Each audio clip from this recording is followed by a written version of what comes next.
Hola, hoy vamos a empezar el capítulo 5 de IB de biología. Entonces voy a compartir la pantalla para que empecemos a leer. Voy a utilizar la herramienta de puntero para que no nos perdamos. Y bueno, empecemos con pruebas de evolución. Por dicha, aquí en adelante ya la materia es súper fácil. Entonces, pruebas de evolución. Esto es como todo lo relacionado con fósiles, equilibrio puntuado, Darwin, etcétera. Ok. Entonces, evolución. Es el proceso donde las características de las especies cambian con el tiempo. La evolución se retiene de características hereditarias y adquiridas. El mecanismo principal de la evolución es la selección natural. Y la selección natural sucede por el mutacionismo, porque digamos Charles Darwin dijo que existen mutaciones y si esas mutaciones, bueno, eso es la teoría mutacionista de Hugo de Vries en realidad, pero que adaptada por Charles Darwin indica que si esas mutaciones son beneficiosas, entonces va a haber una adaptación y una supervivencia de la persona, no del individuo más apto. Las pruebas fósiles, un fósil es como, es un remanente de la antigüedad, de organismos que ya no existen. Esos fósiles sucedieron debido a diferencias en temperaturas o que hayan sido extremas y entonces que han generado que cuando los cuerpos se degradan queden como impresiones en una piedra, etcétera, ¿verdad? Hay fósiles de bacterias, algas, hongos, gusanos, peces, anfibios, reptiles, de todo hay fósiles. Y el fósil solo sirve, o sea, solo se logra formar un fósil si no hay oxígeno. Gradualismo es una teoría que dice que la evolución se da poco a poco, con cambios constantes y estables. En cambio, el equilibrio puntuado, que es otra teoría de la evolución, dice que hay periodos muy cortos en donde hay mucha evolución y luego periodos largos donde no hay evolución. La radiación adaptativa es cuando de un organismo surgen organismos similares pero con diferentes características, como por decirles, qué sé yo, todos los tipos de helechos, o el brócoli, la coliflor, hay una que es como un intermedio entre brócoli y coliflor, ¿verdad? Eso es radiación adaptativa. Las pruebas de la cría selectiva es que los humanos deciden qué especies mezclar y qué especies criar. De hecho, de esa manera se han obtenido las razas domesticadas de gatos y de perros, por ejemplo, pero también caballos.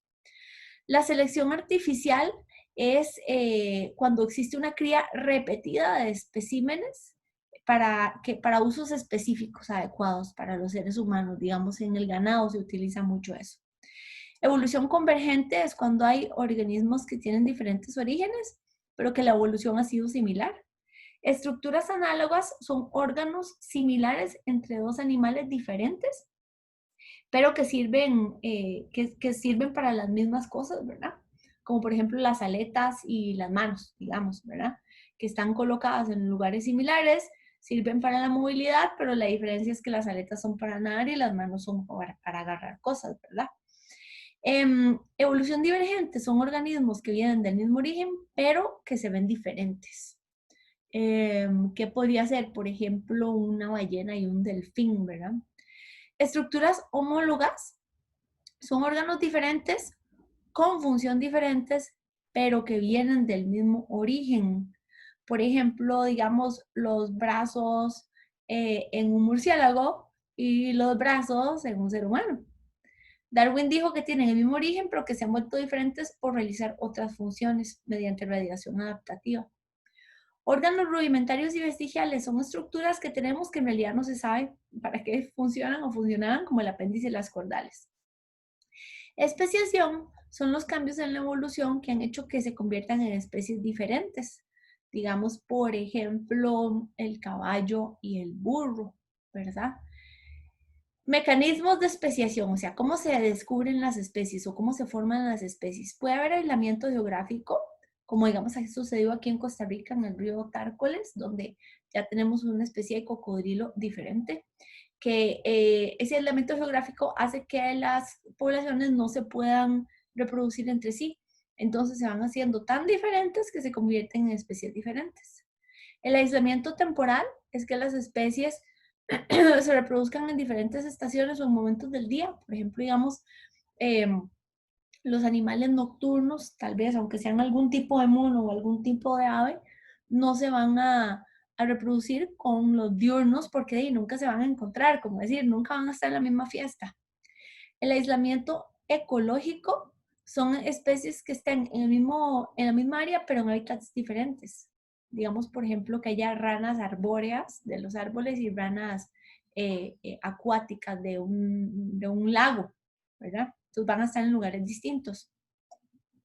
Aislamiento mecánico es que el cuerpo no permita que haya reproducción, salvo que fuera artificial, pero por ejemplo, un ejemplo claro, digamos, un chihuahua con un rottweiler, es imposible que haya reproducción porque los tamaños lo hacen físicamente imposible.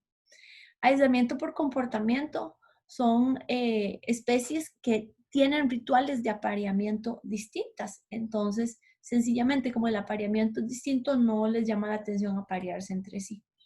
Especies endémicas son las especies que son típicas de un lugar geográfico determinado. Y las pruebas a partir de patrones de variación es que las especies pueden cambiar gradualmente durante largos periodos de tiempo, pero no pasa repentinamente que dos poblaciones se convierten en dos especies distintas. Los patrones de variación deben observarse para definir si verdaderamente son especies distintas. La selección natural es la teoría de Darwin que indica que los animales, bueno, los organismos tienen una elevada capacidad reproductiva, que cuando hay descendencia, es decir, cuando hay reproducción sexual, hay recombinación genética por los quiasmas y eso les genera variabilidad, que la variabilidad es sumamente importante. La selección natural lo que dice es que va a haber supervivencia del más apto y ese es el que se va a poder reproducir y que la fuente vital de la variación son la mutación, que pueden ser cambios en los genes de manera aleatoria, la meiosis, que es la reproducción sexual, perdón, la meiosis, que es la reproducción de los gametos sexuales, ¿verdad? Que tiene la posibilidad de recombinación genética muy interesante, y la reproducción sexual, que al fundirse los gametos también hay varias combinaciones genéticas interesantes.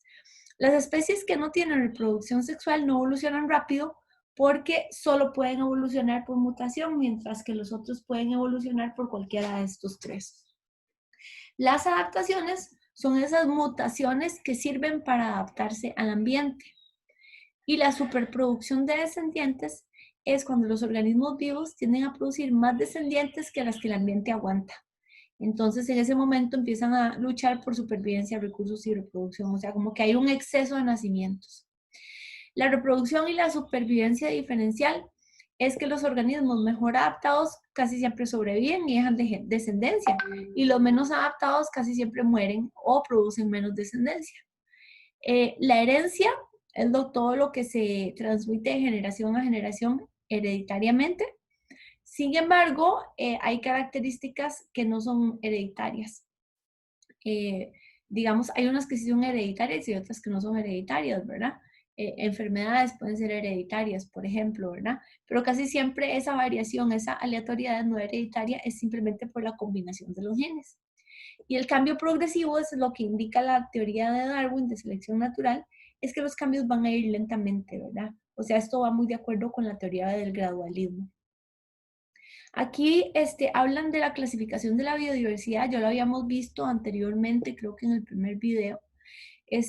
La taxonomía es la manera en que se clasifica la biodiversidad por el Código Internacional de Nomenclatura Zoológica, que eso hace que por medio de la taxonomía, por este orden, le pongamos el nombre de las cosas, que si se pone primero el género y luego el nombre de la especie.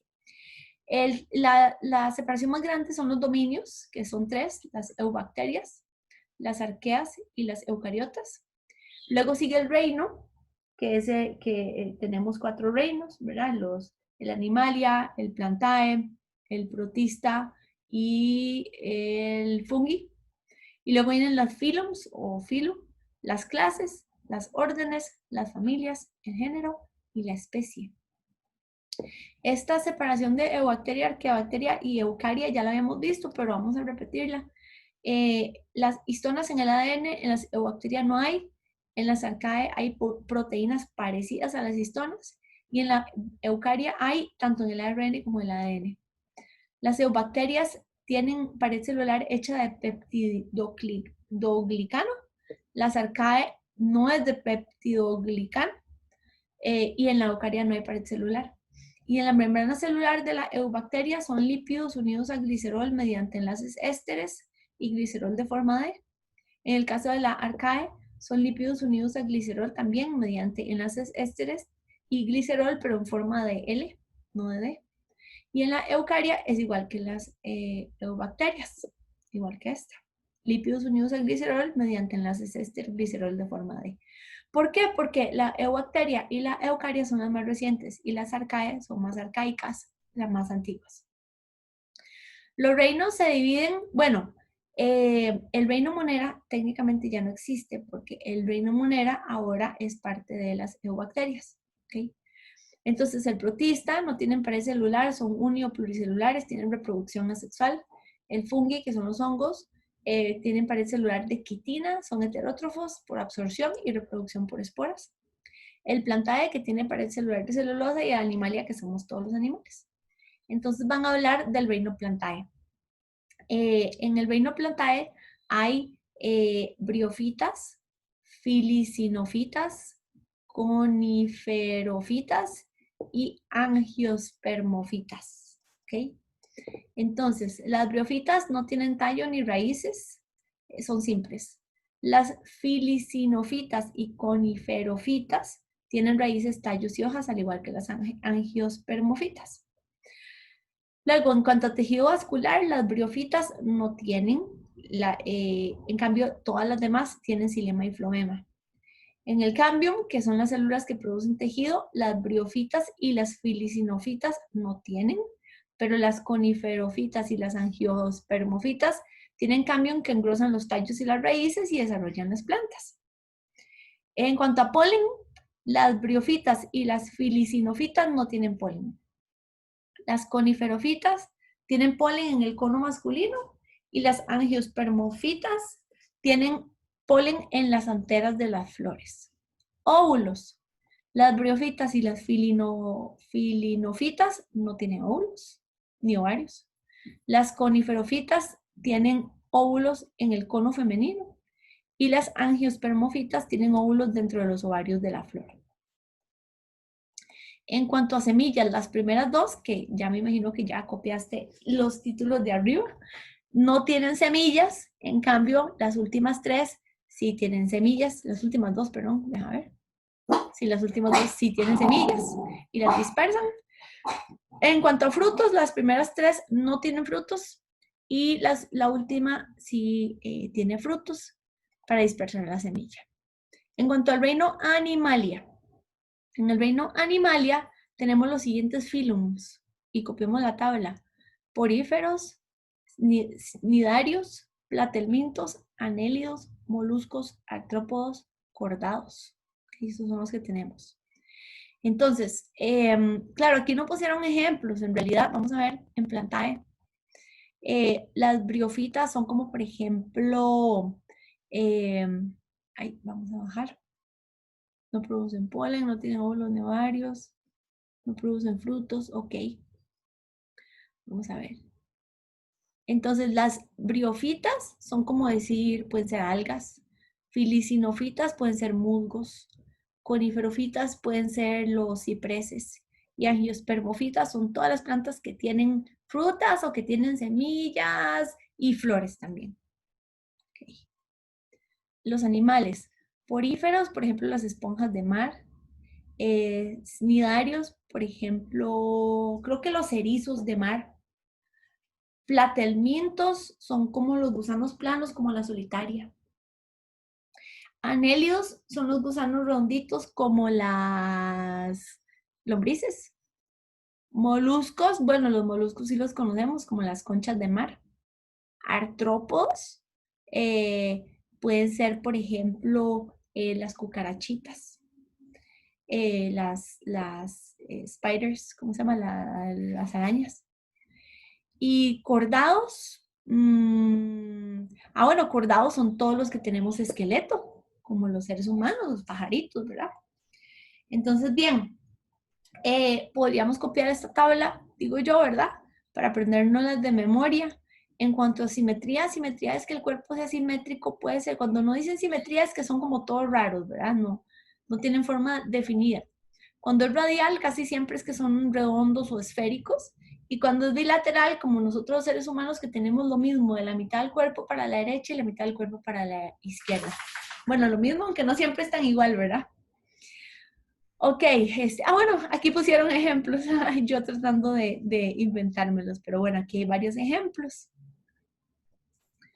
Y después entonces van a hablar de los cordados, que son todos los que tenemos huesos, ¿ok? Dentro de los cordados están los peces, los anfibios, como por ejemplo las ranitas, los reptiles, como por ejemplo las lagartijas, las culebras, las aves y los mamíferos, que son todos los que tenemos bebés por medio de el embarazo y que los tenemos en la pancita. Y dentro de los mamíferos también están aquellos que tienen bolsita en la pancita, como los canguros y los, eh, ¿cómo se llaman? Los que comen eucalipto, los koalas. Y hay otros también, ¿verdad? Entonces creo que igualmente esta tablita podríamos aprendérnosla, escribirla.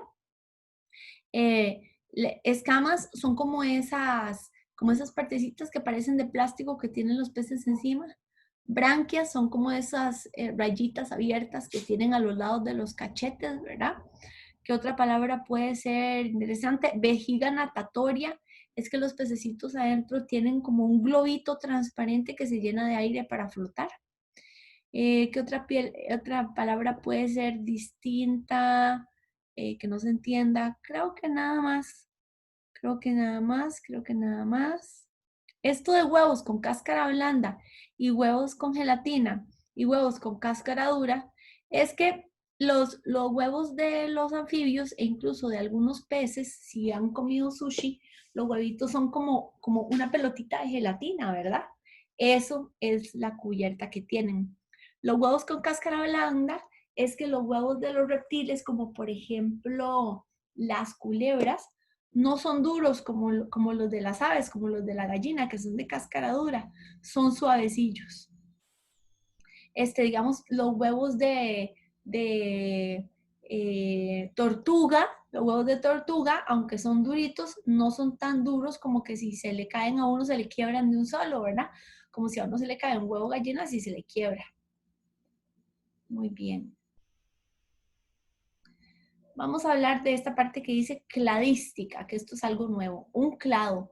Un clado parece que es una palabra mal dicha, pero no está bien dicha. Un clado es un grupo de organismos que han evolucionado a partir de un ancestro común. O sea, digamos, todos los humanos técnicamente somos un clado, porque supuestamente tuvimos un ancestro común. Para determinar si pertenecen a un clado se obtienen las secuencias de base de los genes o secuencias de los aminoácidos de las proteínas. O sea, se hace un análisis del genoma. Los relojes moleculares. Las diferencias, perdón por mi perrita que ladró. Las diferencias en las secuencias de ADN se dan por mutaciones que se acumulan gradualmente durante largos periodos de tiempo a ritmo constante. Entonces, el número de diferencias se usa para ver cuánto tiempo la especie se separó del ancestro común. O sea, es como que yo, qué sé yo, si yo, por cada año que pasa, yo guardara una piedrita, ¿ok? Ellos lo que hacen es que ven cuando a lo largo del tiempo cuánto ha cambiado el ADN y guardan eso como decir, como guardar piedritas. Entonces, entre más piedritas, estás más lejos de tu ancestro común, perdón. Cladogramas. Los cladogramas es ver, como decir, el árbol basado en las semejanzas y diferencias de las especies de un clado. O sea, comparar, qué sé yo, voy a inventar, comparar las ardillas con los chipmunks, con las ardillas voladoras, con, no sé, con los ratoncitos, con los conejitos, ¿verdad? Todas esas especies que son roedores, pero que son perdón, todas esos que son de la familia de los roedores, pero que son especies diferentes. Principio de parsimonia. Parsimonia. Esa es una palabra linda de usar tanto en español como en inglés. Programas que calculan cómo podría haber evolucionado las especies de un clado con el menor número de cambios en la secuencia de bases o aminoácidos. Nodos. Puntos de ramificación en cladogramas. es en una especie ancestral hipotética que se divide para formar dos o más especies. Bueno, algo que no les mencioné de parsimonia, ¿verdad? Porque dije palabra bonita y no dije por qué. Parsimonia es como calma, tranquilidad. Entonces, lo que hacen es, aquí dicen el menor número de cambios es como con la mayor tranquilidad posible. Reclasificación. La cladística ha hecho que la clasificación morfológica sea comprobada y que se pueda verificar si los orígenes evolutivos de las especies son las mismas o si son diferentes. Digamos, uno podría decir, bueno, los reptiles vinieron de las aves, que es lo que supuestamente se cree, ¿verdad? Pero bueno, hasta ahí no hemos llegado. Muy bien, y el capítulo 6, entonces vamos a hacer otro video completo del capítulo 6, porque el capítulo 6 ya es prácticamente el fin de IB. Espero que esto les haya servido.